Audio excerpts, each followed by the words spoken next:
This is MC Fireside Chats, a weekly show devoted to the outdoor hospitality industry, hosted by Brian Searl and Kara Sismadia. You'll hear from special guests that focus on topics to help your business succeed, all backed by Modern Campground, the most innovative news source in the industry.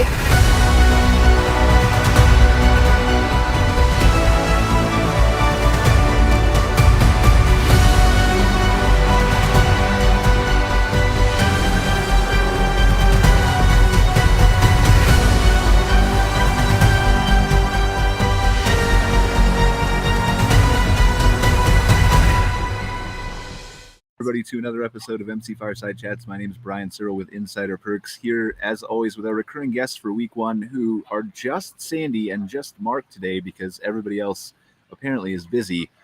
I don't know why I'm never busy.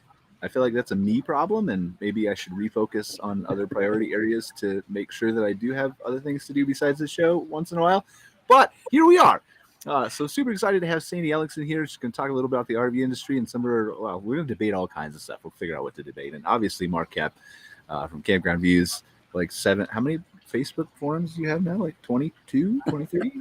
Something. Anyway, like, you know, and all kinds of, you know, helping the industry, working with local associations. We were talking about that before the show. So I don't know what we want to talk about today, but we're going to continue this discussion we were having backstage real quick, Sandy. Because for those of you who don't know, I am very opinionated, and I often will say things that I have absolutely no data to back up what I just said and what came out of my mouth. And so maybe I'm right, maybe I'm wrong, but I literally can't prove it to you. And so Sandy was calling me out on it beforehand, and then she also like basically pointed out the fact that like when I go camping, I look at, and we'll talk about that in a second. And then I realized in the back of my head, I'm thinking like, well, cool, but I don't go camping. I don't have time. So that further distances myself from the argument I was trying to make. But anyway, so do we have anything that's pressing on our agenda before we briefly touch on that conversation and Sandy holds me accountable? I'll let you guys just dig in. Go ahead and dig in on this. This is good. I don't know. It's an interesting conversation, I feel like, right? No, it's a good conversation. But anyway, so like before Sandy holds me accountable, we should say that speaking of accountable, let's talk about our sponsor for this show, Fireside Accounting, who is owned by Lindsay Foos, great woman, years of experience. Her husband runs a campground management company as well. But just, you know, if you're looking for someone to keep you accountable for all your numbers and your finances, as well as somebody who really knows the industry and can dive into all the things about RV parks and campgrounds and sites and numbers and unique tax exemptions you might qualify for and just keeping you on your toes and accountable, definitely reach out to Lindsay and give her team a call. We're really grateful for her for sponsoring this episode of Fireside Chats. So here's what we were talking about, okay? And we only had like, what, a 30-second, 2-minute conversation on it, something like that. We were talking about campground maps. That was where we went, right? We were talking about how people waste money on advertising, right? In some instances, based on my opinion. But that, I feel like I have some data to back me up. So I think we want to touch on, let's start with the campground map, right? So Sandy, make your argument. So I was just saying that I am a digital girl. I fully believe in digital marketing. However, I think it's very interesting that the one piece of traditional marketing that I still love, and I still hear from campers of all ages that they really appreciate, is the campground map with all of the ads around the border. All right, so we're gonna have some fun with this. I just want to list it. When you say you've heard, because we're talking about data, right? When you say you've heard from campers of all ages, have you surveyed the 1-year-olds? No, I have not surveyed them. They refuse to comply. All right. They actually enjoy the camp maps because they think they taste good. Yeah. Fair, but are they actually consuming the advertising then? It depends on how far they eat on the page. Actually, no, literally they are consuming the advertising. We're going to say yes because it adds to me. That is the best attention that a business owner can get right there. Like it'll literally be with them for a couple of days probably. Yeah, and then who knows what comes out the other end. And then they pass it on to someone else, right? So my argument for that, I don't know if you can call that word of mouth. This is probably going into territory we want to stop before we get too far. But so anyway, continue your argument. I'm sorry. Well, my argument for that is that, you know, you don't always go into a place where you've got good cell connection or good internet. And there's a pretty consistent pattern of what kind of people will advertise around the edge of the campground map. Yes, the I don't even normally people who want to waste money are the consistent people who will advertise around. Well, not true. I don't look at the map because my husband navigates and gets us on the site, and I don't really look at the hours because I'm not a rule follower, or the rules. I'm not a rule follower. But what I do look at is those ads around the edge for a couple of reasons. One is personal, because I love to see who's supporting our industry and I want to support them. And then two, I always want to know, I travel with a pet. I want to know if there's an advertiser on there that's an emergency pet vet. In case an emergency happens, I don't have to stop to Google or look. I know it's right there. I want to know if there's good local pizza, not just Domino's or Little Caesars. And how do you know they're good though? Like, this guy just paid to be on the ad. Like, he could be the worst vet in the entire city or state, and he just had $500 to spend. And you're going to take your dog there and put its precious little puppy life into this guy's hands without reading any Google reviews, seeing if he posts on social media. Listen. If he's supporting my campgrounds, he's a good guy. If he's advertising with one of my campgrounds, I like you. So anyway, I really enjoy those. And I literally look at all the ones around the map. My kids who are millennials, they do the same thing. Come on. Your kids pick up the map and they look at all the different No, they don't. Yeah, that map sits on the kitchen table in an RV. The entire time that RV is at the campsite. Those maps absolutely work. Now, if it was $10,000 for placement, it won't work. But if it's $500, you're absolutely going to make that return on that investment as an advertiser. And for the camper, they're incredibly useful. And I'm really going to blow your mind. Print those rack cards inside the office. Those work too, because when people walk in the door, so you got to look on the other side, Brian. Like, I want to be proven wrong. This is why we're having. I'm about to try to prove you wrong. It depends if you're going to accept my argument or not. But when somebody walks into a campground, let's do hypothetical. They're driving to Yellowstone. They plan to go into Yellowstone, but they really don't know what else is in the area. And I think you may agree with this. The lack of information online as a holistic approach, if you don't know what you're looking for, becomes difficult. So those rack cards in the offices are incredibly valuable just to give you ideas on things to do in the area.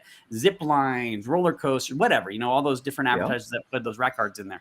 That's this type of advertising. Like, I call it push marketing. I don't know how you would term it, Brian, but you're pushing your message in front of somebody who may not be expecting to receive it and hoping to elicit an idea that this is something I want to go do. And this type of advertising works really well because you're hitting a targeted audience with something that's valuable. The map is valuable. I need it to get to my site. It's something that sits on the table the whole time they're there. And, is it going to be a huge return on investment? Probably not. But you're going to get a positive return on the investment. You get brand awareness. I don't see a reason why an advertiser that's targeting that audience would not do an advertisement on a printed map. So I tend to agree on the ROI of the maps, right? So again, I'm not a regular camper because I don't have time and I can't afford an RV and for all the other things, right?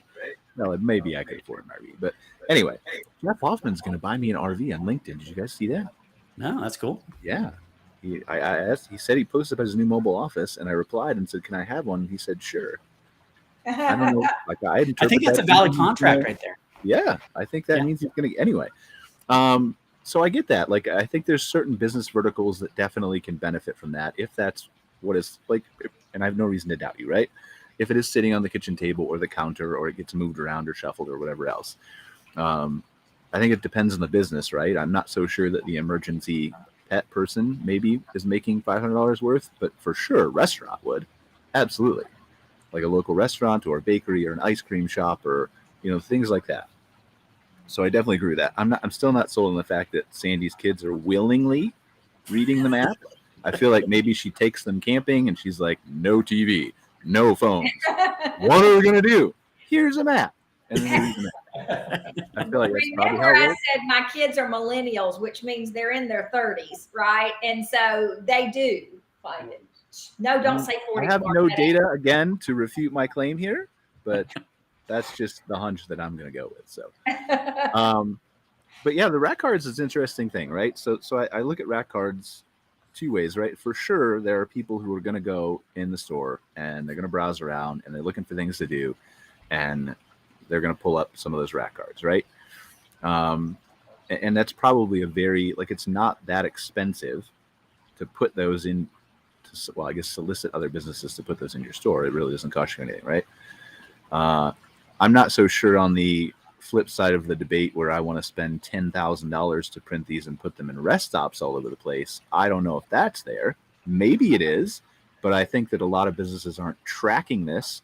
They're not using call tracking. They're not using, UTM or redirect links on, right? There's no way to know if these things are actually working. Like, you can hand out 20,000 brochures at a trade show, but cool, they took them.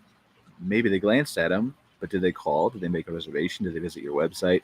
I think there's a tracking piece component here that could prove one of us right or wrong, or both of us right or wrong, right? But the rat cards in the office, for sure. And I think you're right. Part of the problem is Google is very unhelpful, especially when you don't know what you're looking for. But I think AI chat will solve some of that for sure, as we continue to get used to it. And again, Google hasn't officially launched it yet. They're beta testing it with users in their search. But I think once that comes and you can actually ask a helpful assistant, what do I do near me? And it knows your location, and it can actually pull from the database of all the things and all the internet and give you like a list, right? Or you can say, like, I have a family with 2 kids and I'm sitting in this campground. What do I, that kind of thing. I still think people pick up the rat cards, but I think less people pick up the rat cards. Yeah, I agree. And I know you shy away from the AI, but I'll give you credit again. You were early on this, and a lot of the tools I use from a digital side. You're right. For example, Canva, which is a graphics program for creating stuff, now has a full AI experience in there where you can actually tell the AI, "Hey, I need to develop a proposal template for this," and it'll develop a very nice proposal template with simply some instructions like that. So I agree with you. We're actually on the cusp of something significant with this AI experience and what's coming. And I think you've said this, we have only scratched the surface on what's available and what's actually going to happen. And so over the next 4 or 5 years, the transition here will be so monumental. But maybe you've done a lot of research. It's going to be quicker than that. It's going to be quicker. You think faster than 4 or 5 years? I think we're going to have a massive impact on jobs in 3 to 5 years. Yeah, massive impact where jobs are not going to ever come back. Yeah, I would agree with that, and I think it's going to happen exponentially. It's going to happen so rapidly. It used to be that technology had a life cycle of 3 years, right? And it used to be 5, and then it became 3. I think we're reinventing it was 8-track to records, or records to 8-track, and 8-track to, it kept getting shorter. Yeah. Set to CD to digital to. Yeah, one of the ways they used to measure how fast we were growing with the internet was how many lines of code were available. And so it would look, how quickly are we duplicating the number of lines of code that are actually being used on the internet? And there was an algorithm that actually did that. And now it's like we're exponentially, we are doubling the lines of code.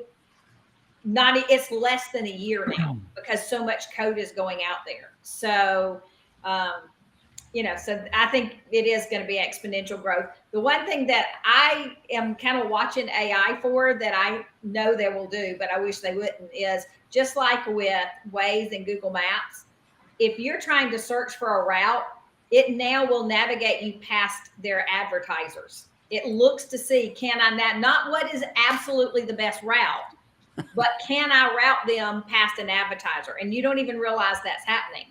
And imagine when AI gets involved. For sure.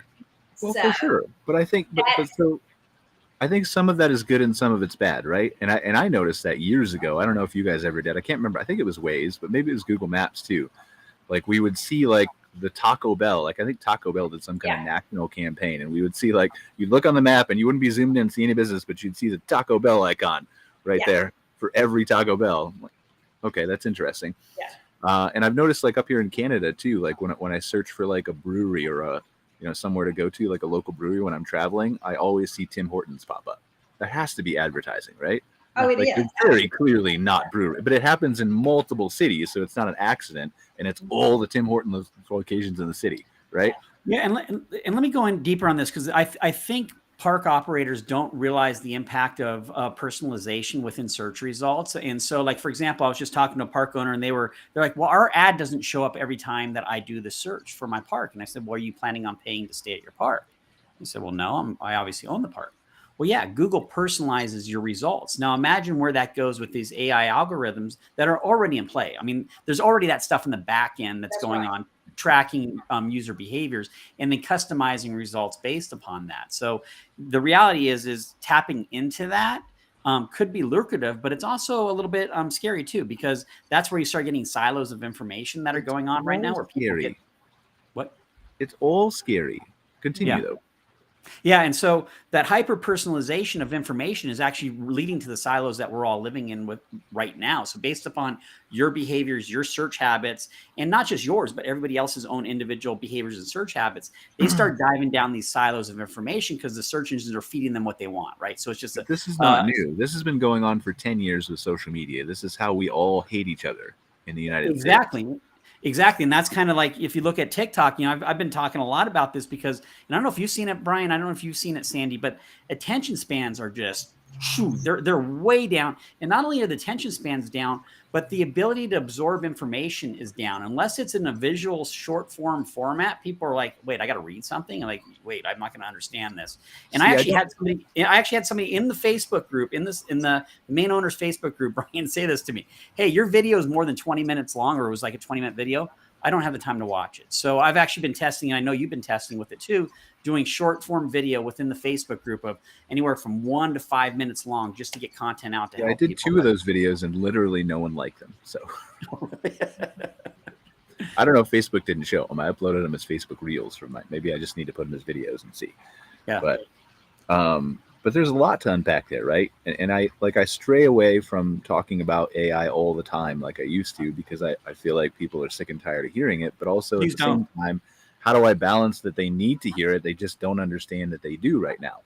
Yeah. Like if you look at, and I want to unpack some of the other things you're talking about too, that were unrelated to AI. And then I want to get back to maybe the Google Ads thing too, which I've talked about on the show before, the future of advertising. I think we just did it 2 weeks ago, and Sasha was here from, I can't remember the name of the company. I'm sorry. Sasha Oler, I think.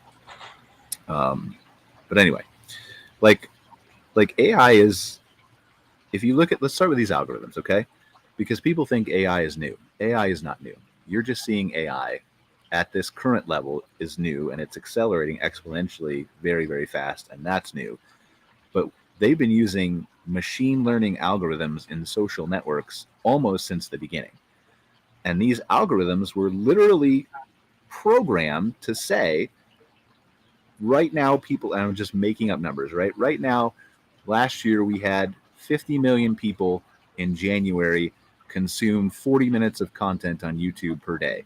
Your goal as an algorithm is to make sure that next year, that's 75 million people and they consume 60 minutes of content every day on YouTube. Go do that. And the algorithm, through trial and error of figuring out what works and what doesn't across millions and millions and millions of people across the world, figured out the best way to do that was to piss us off and get us outraged at each other. And welcome to the world that you live in today. And then you get YouTube and Facebook who deny that stuff has ever happened. But that's literally what happened. Yep. Is we were manipulated by social media into, and I'm not saying we didn't have our differences, of course we do, but the problem is we can't find common ground now. And that's not all because of social media, but it plays a large role in that. So yeah, go ahead, Cindy. I'm sorry. I'm going to lead us a little farther away from the political, back out into the campground world. No, that's fine. Like but whether it's politics or what you like or see or the campgrounds, it's all the same thing, right? I don't want to dive into the political end. No, it's fun. And let me dive into it because I think this will dovetail into what you're going to say, Sandy. So there's on our end as a consumer facing brand, we work with influencers, right? People who have channels out there that are RV related. And so one of the things we do is we'll run a test every once in a while, and we'll run some YouTube ads against influencer channels and try to see what type of engagement we get off of that. And that builds our list of influencers that we want to reach out to and partner with. And we got this one channel on there, and I forget the name of it off the top of my head, but we go and look at the content because we want to make sure that if this is somebody we even want to work with in the first place, if they're an influencer. And this person was a young woman, attractive, who basically filmed herself in a bikini in an RV doing stuff outside. And I was like, first off, I was like, what the heck? And she millions of views on all of her videos. And every time she posts, she has millions of views. And the content was very fluffy. It was just her dancing around in a bikini. You're going to walk us into a landmine, aren't you already? I am. Well, that's where I'm going to go. But the point being is that once I touch that video once on my personal account, all of a sudden I start getting fed those videos all the time. And so then my wife walks in and goes, what are you watching? I'm like, I did not do this. I swear to you. Right? But the point being is that personalization based upon that one view of that video that I did pause on because I'm trying to figure out what the heck's going on. Why is our ads being fed on this one? Why, who is this person? What are they doing? Anyways, I think that may dovetail into how the siloization of content and filtering it to somebody can dictate not only just political views, but their views of the outdoors, of camping, of where they're going to go as a destination and how they're going to behave when they get there. Yeah. Absolutely can. Go ahead, Sandy, before we talk about I was just going to say one of the coolest things I had seen recently related to AI. I do a lot of work outside of the campground industry. I still do a lot of work with developers that are in Israel, and they're constantly testing things. But literally they're able to go in now using AI, and you can target it to a general area, and you can say, have AI go out, count and look every time somebody goes to a website that is like one of the property management softwares. And if they get to the point where they've searched to make a reservation and it comes back and says no sites found, AI can count that. So it can now tell me how many site nights are lost based on people looking for a site and it returning no sites found. I don't know if that's AI. I've been able to do that for like 12 years. Nobody ever asked me to, but. Well, this particular, because there's so many complex variations on this, that's why they're using AI. I'm trying to shorten it because I am known for talking a lot. So I'm trying to shorten the thing, but it's getting into very in-depth, a lot of if-then statements and things like that, right? But that's really important information if you're getting ready to build, right? How many people are actually searching for a site in this area over a period of time, or if you want to expand, or if you want to go from being a primarily, seasonal park to a transient park. Those things are super interesting. And those are the things that excite me about some of the new things that are coming, because the thing is I didn't have to write that or subscribe to somebody. AI figured it out all on its own by somebody saying, hey, go out and find me this. I mean, somebody just talked to the computer and said, I want to know this information. And AI went and figured it out and did it. So I thought that was pretty cool. It is. And so here's the thing, though. Like, people don't understand how fast this is moving now. We talked about the exponential, right? We see 20 to 60 new AI tools come out in various aspects of image editing or text editing or analysis, or insert like 400 other categories. It's in medicine. There's already something in front of the FDA that can recognize cancer on a radiology scan with 99% accuracy. It's before the FDA for approval. It's done. As soon as that comes out, radiologists are in trouble. This is literally every field, every product or service is going to be touched by this, no matter where you're looking or going. And it's exponentially increasing at such a rapid speed, but still, it's like an amoeba. I heard, I can't remember the guy's name. I was watching a YouTube video on it later, or I can't pronounce his name, I should say. It's the guy who wrote the Sapiens book and Homo Deus, and his name is from Israel. His name's Yal something. I just can't remember his last name or pronounce it. And so he was using an analogy where he's saying, like, because he's a historian, right? His specialty is not an AI. And he said, this is literally like the amoeba crawling out of the ground 4 billion or however many years ago, right? That over 4 billion years then evolved into whatever life we have on Earth here, right? Assuming you subscribe to evolution, which I do, but that's okay. But let's just pretend everybody does right now, right? So evolved into that through whatever path that it took. But this is what AI is. Like, the AI that we have today is the amoeba. Yeah. What's the T-Rex going to look like? Right. And it certainly isn't going to take 4 billion years to get there. It's going to take like 10. Mm-hmm. Well, there was an article last week. Some military colonel was at a conference and he commented about they did some sort of hypothetical or training exercise with AI, and they programmed an AI drone to attack a target, and it would receive points based upon attacking that target. And but it did have a human controller who could say yes or no, right? The final decision on actually killing was yes or no. Yes. And so the AI figured out, well, I need to get points to kill that thing, and this person's holding me back. So it turned around and went and killed the target. This is all hypothetical. It didn't happen in real life, but it turned around and killed the controller. And they said, well, we can't have that. So they programmed and said, if you kill the controller, you lose, don't do that. So then it figured out, all right, what I'll do then is I'll destroy the communication tower between the controller and me. That way I can't hear the command, and then it can continue on. The point being is where that brings you on. I want to see that article, but go ahead, continue. What's that? I believe you. I just want to read it. Yeah, and there may be nuances in it, right? So it may have been built up, but the general theory is there. And that leads you into the whole idea of kind of what you just said there, Brian, about how fast this is moving. I don't think we can conceptualize where this goes over the next 3 to 5 years, as you've said. And I think it is snowballing really fast because entrepreneurs, businesses see it as an opportunity to improve either their services or their products, or even eliminate employee costs for different services. When you start doing that en masse at the scale of what's going on, that's when you see transformational changes.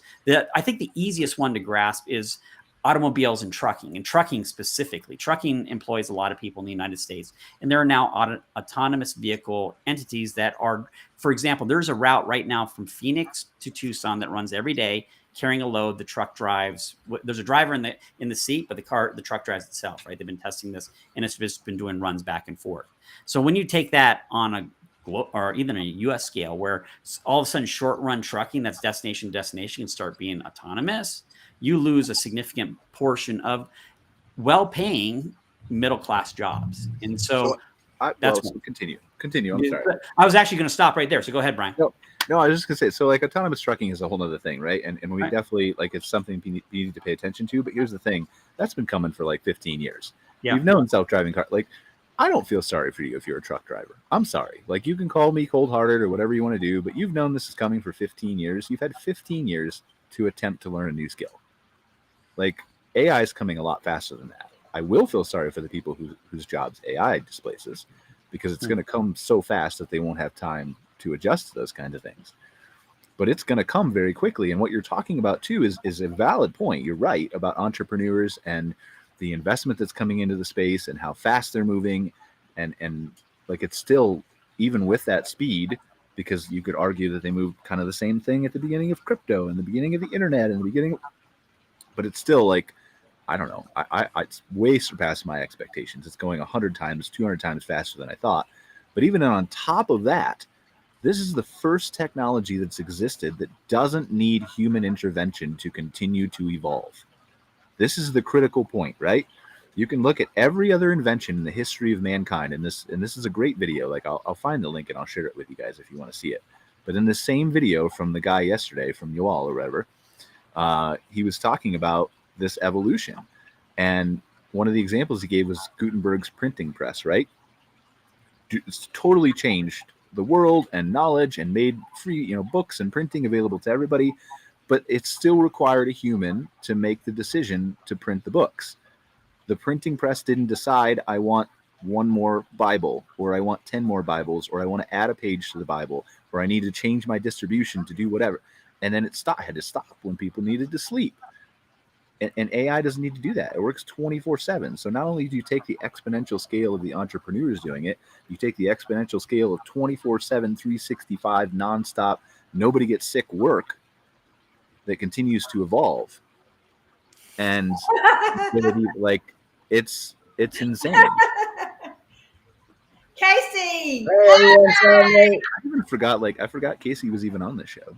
I feel like I said that before the back end, but we were missing Casey too. So yeah, I didn't get mentioned for missing. That's tough, man. It's all good. Sorry, the meeting went long. How's everyone doing? What are we talking about?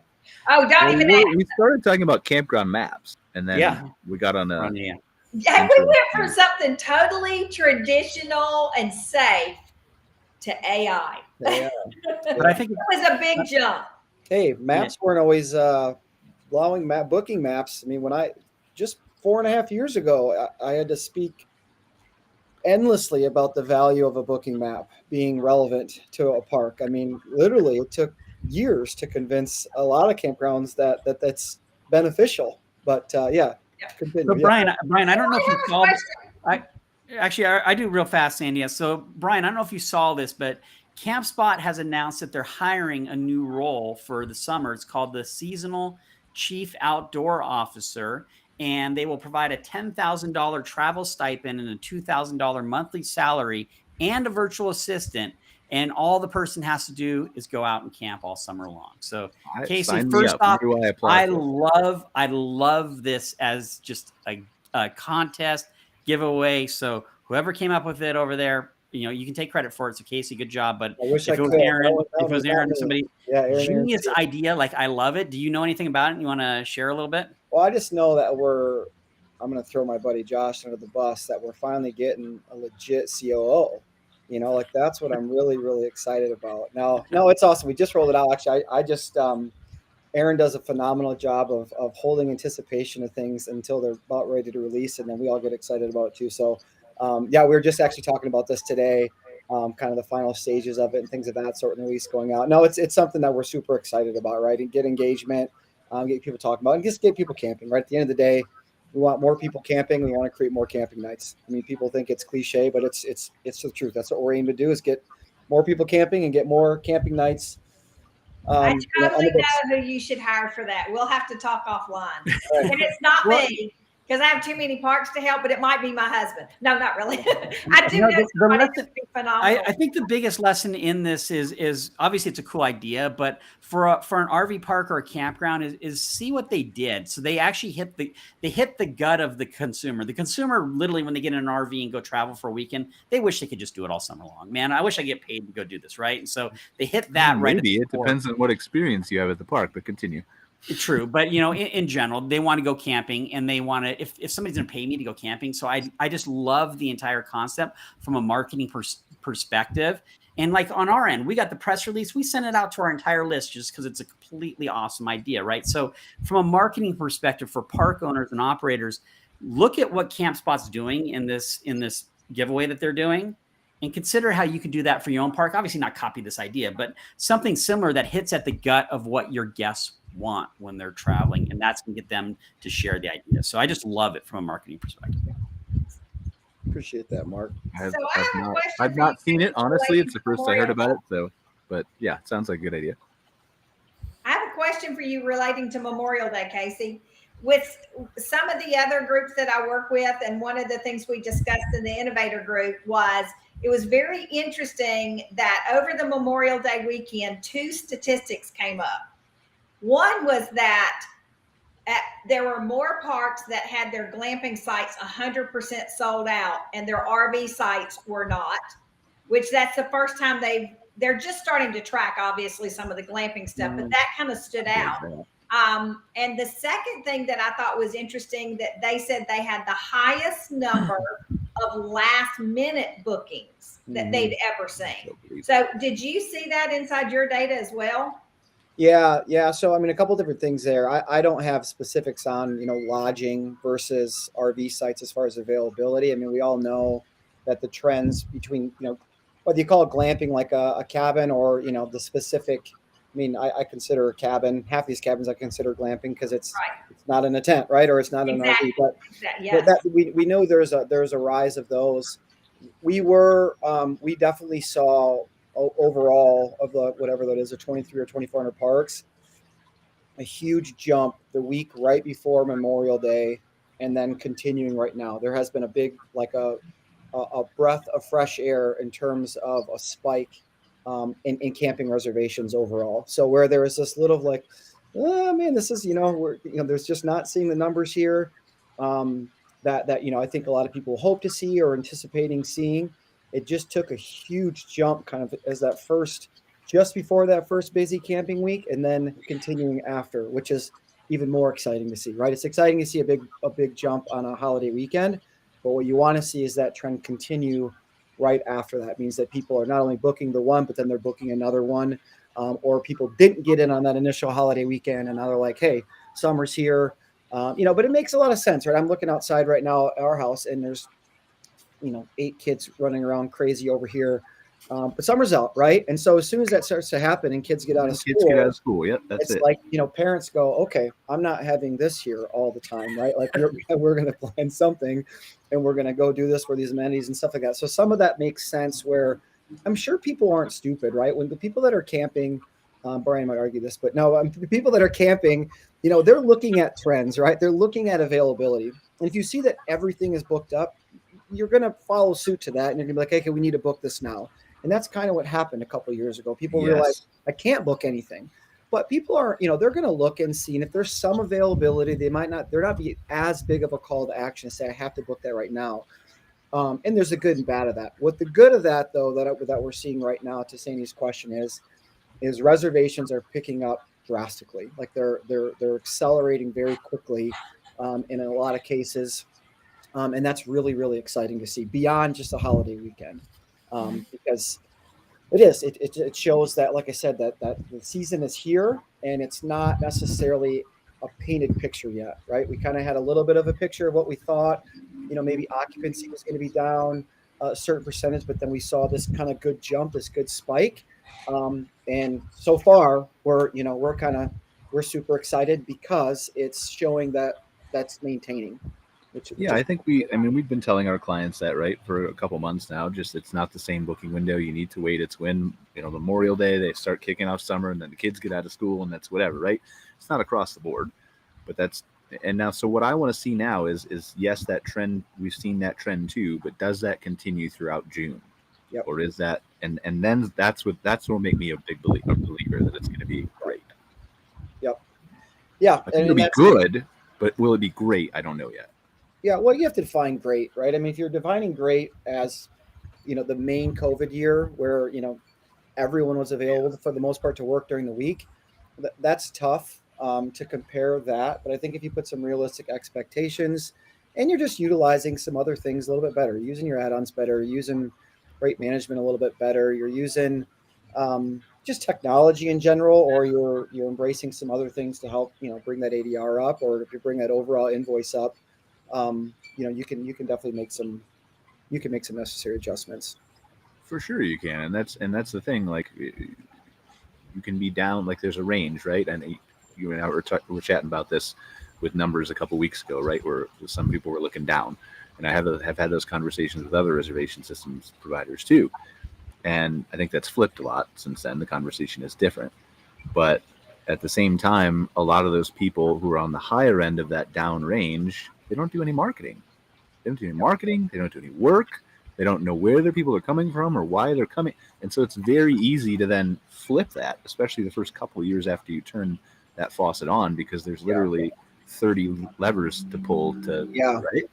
Yeah, we mentioned this. I don't know if I mentioned this on here, but it was something that we were really excited about, that part of like our analytics thing here. And this isn't obviously a spiel here because I hate doing that on these shows, but we created a heat map for where parks reservations were coming from, right? And it's just a thing that's displays on their main analytics page, so they can ultimately, and this is hopefully for them to understand where to market, right? To use that as like the thing to say, okay, now I at least know where my majority of my customers are coming from. Now let's put a plan in place to expand that awareness in these different areas or pockets that I know we have good, not just rapport from, but where your money's coming from, right? Like this is where that is. And so for us, it was something that we were super excited to give to our clients, because again, it's incredibly valuable to know like what the customer is, where they're coming from, where it's concentrated, and where you can focus some of those marketing efforts, or where you can expand those marketing efforts, or where you can clone that type of marketing campaign potentially in another area, a certain distance away, or something along those lines, to help bring in that additional clientele. Yeah, I mean, there's just so many different things, and people don't pay attention to the data. Like, you can put the data in front of them, and part of it is some of it is an unwillingness, some of it is lack of tech savvy. Most of it, I think, is no time, right? Mm-hmm. But then you've got to put a value on that, and whether that means you hire a Mark or a me or a whoever, right?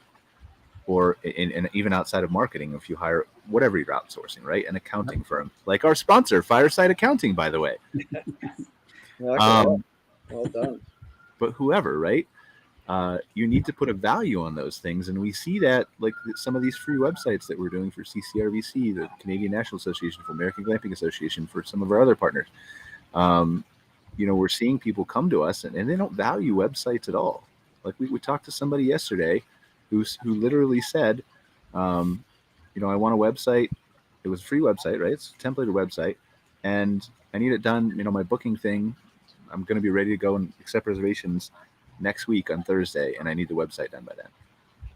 Like, cool, but no, like, and you've known about this for like weeks, and you could have, right? And so it's that, but they don't value the website in general, let alone the time, craft, care it takes. Yes, a templated free one-page website is much easier to get done, but it's understanding the analytics, how people use those websites in this case, or social media, or the billboard, or the campground map, or the whatever, right? To determine the value of that and then assess, well, what piece of that is worth a margin for me to go hire somebody to do that better. Well, I think that people have a hard time valuing what they don't understand, right? Yes. I remember years ago when I first started out in tech, I would work with programmers and I think, oh my gosh, why should it take them 3 hours to do that? It should just be like 15 minutes, until I had to sit behind one of them and watch what they were doing. And then all of a sudden I was like, okay, now I get it, right? Yeah. And I think for campgrounds, anything, a lot of times, especially if it's a mom and pop kind of thing, they're in the hospitality industry because they're people person. They want to get out. They want to visit. Sitting behind a desk with a computer is the last thing they want to do. But the most important thing we can do is teach them, if you do what you love and then push off everything you hate to somebody else who's qualified. Don't try and make them think it's important because they don't get it. But just tell them, don't do the things you hate. It's just like me. If you ask me to come up with a great new idea, that's right in my wheelhouse. You don't like it, give me 5 minutes, I'll give you another one. But if you ask me to sit day in and day out and manage a park and do the accounting and take the reservations, you will kill me in about 15 minutes. And what should be Campspot's next feature? Right? Go. So that's what? What should be Campspot's next feature? You said you come up with an idea. Campspot's next feature. Okay, I think Campspot's next feature should be something that does something similar to what CampNab and some of the, I think Harvest Host is doing a platform where you're constantly going out and searching for canceled reservations so that people can put in places that they want to go to that are normally sold out and get alerts on those things. There you go. Yeah. Go for it, Casey. Do it.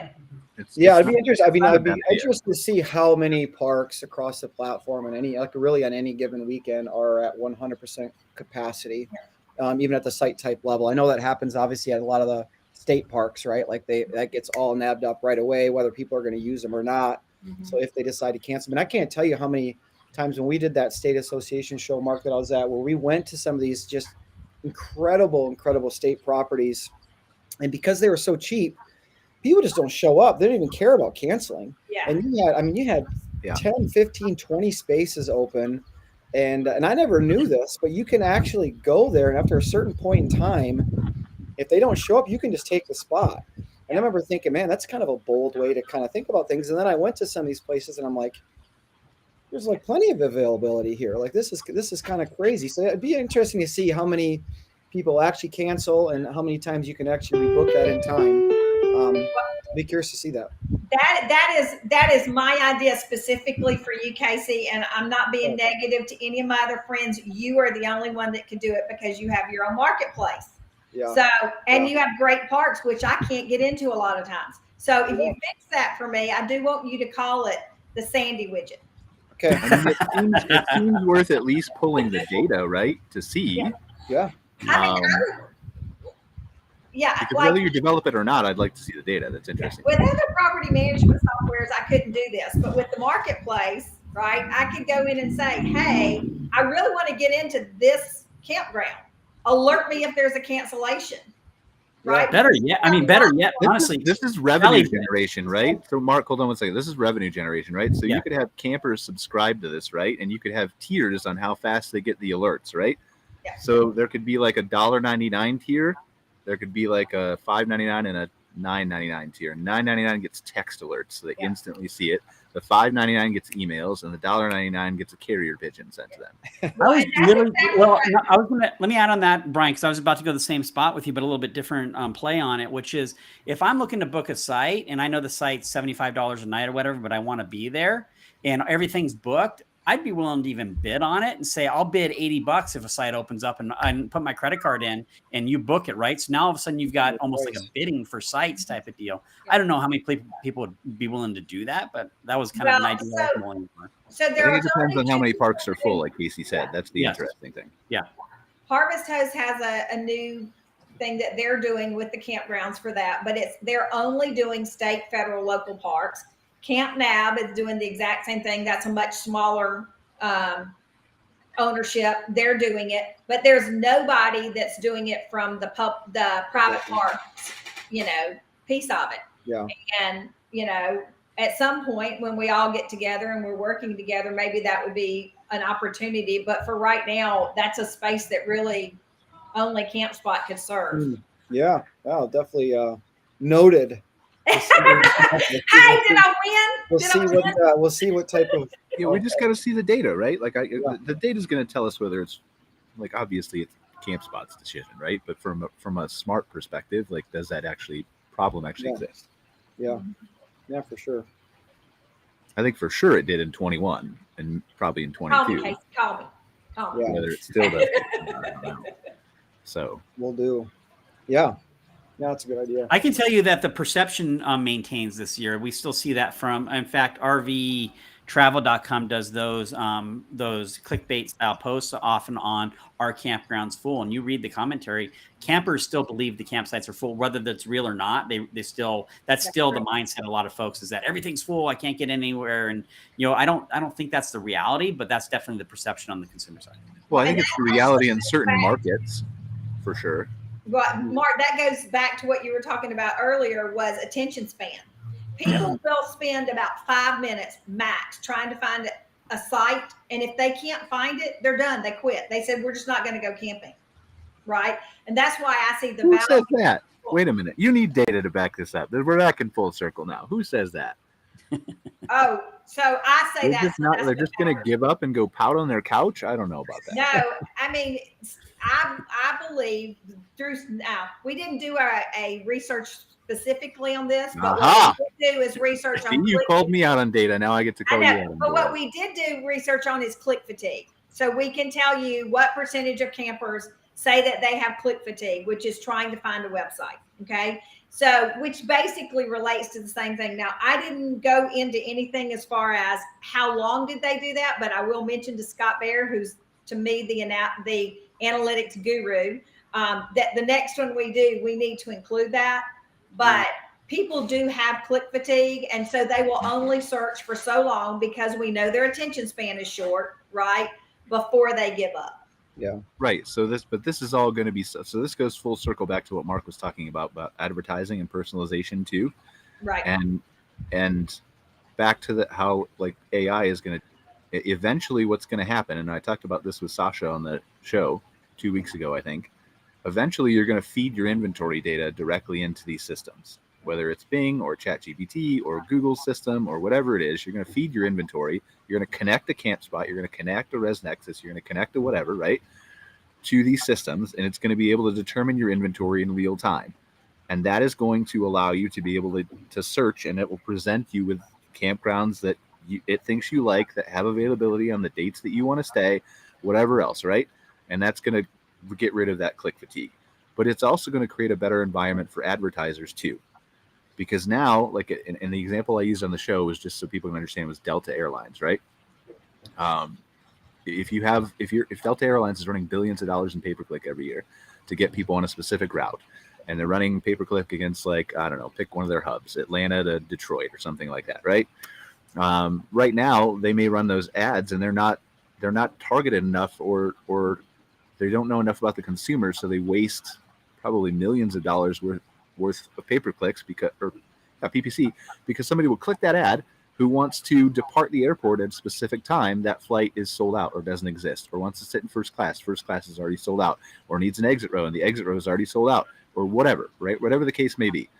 And so Delta, even though their intention was like their targeting was good and the intention for that person was good to get there and to book a flight, Delta didn't have what was available. Now, if you feed your inventory directly into that system, all of a sudden now you can bid for that auction just like you would on Google in real time, but only bid for the places where you have availability.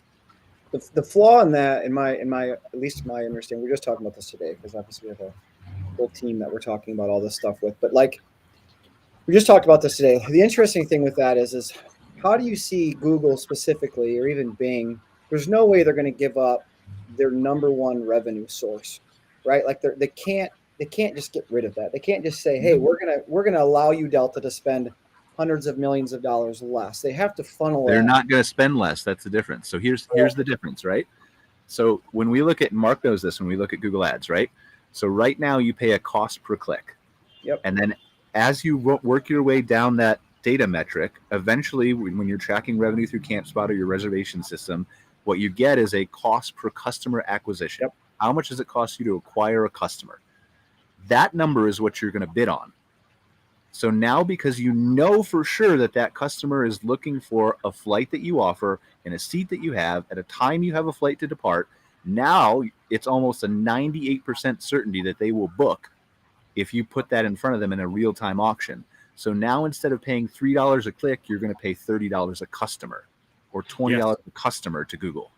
I got a real world example on this. So this was a small park location. They do paper reservations. They're old school, but they were running Google Ads forever with me, and it was just cost per maximum clicks. Sending traffic into their website, and they only spent about $150 a month. So it wasn't even really enough to drive to do anything. And they paused it, and they basically, we're not going to do it again.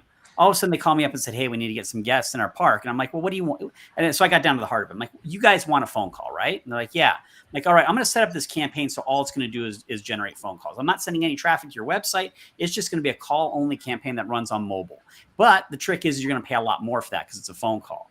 And they said, all right, we'll try it out. So I set it up. And about 3 days later, I hadn't heard from them. I called them up because the problem with that call tracking is you get the click, but you don't actually know if there was an outcome. I call them up. I'm like, how's it going? Like, Mark, this is unbelievable. We have got 6 new guests in the last 3 days when we were dead before. All of them called. I know it's from the Google Ads. And I said, all right, well, do you want the news? And like, yeah.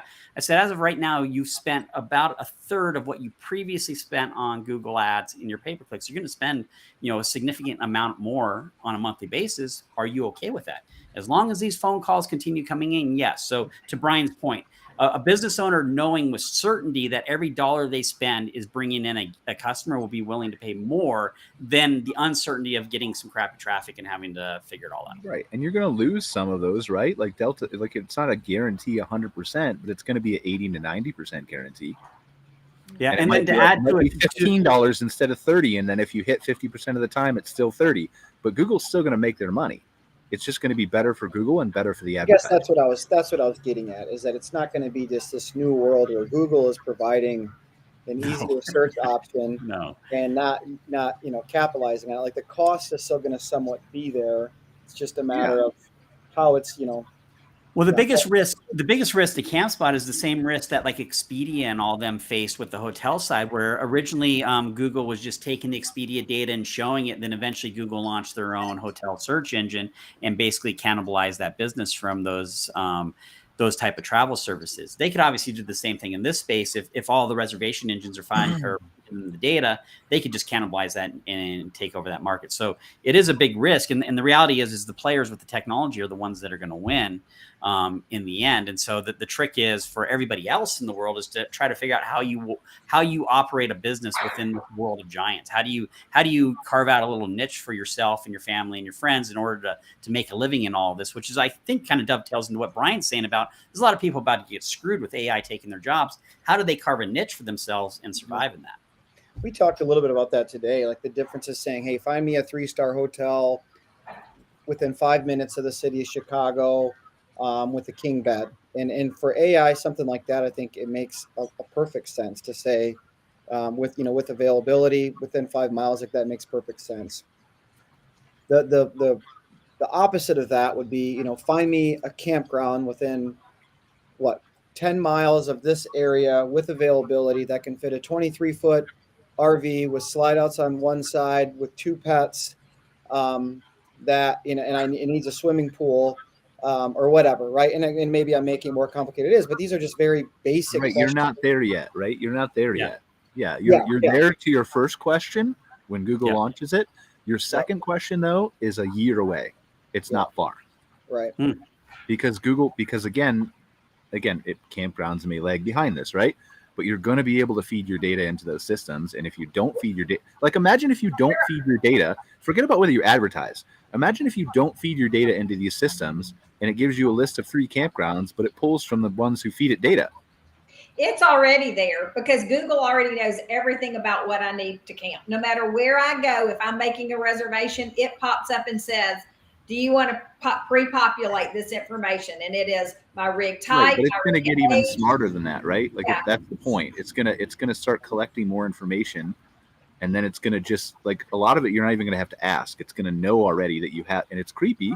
And we need privacy laws desperately around this stuff, but it's gonna know you have kids and know you have a dog and know you have it right, and know what your rig is because it's got a history of your booking preferences, and it's gonna just put all that. It's gonna know. It's gonna recommend you based on that. But it's not there yet. It's about a year away, maybe longer, depending on how privacy. Like we desperately need to regulate this stuff.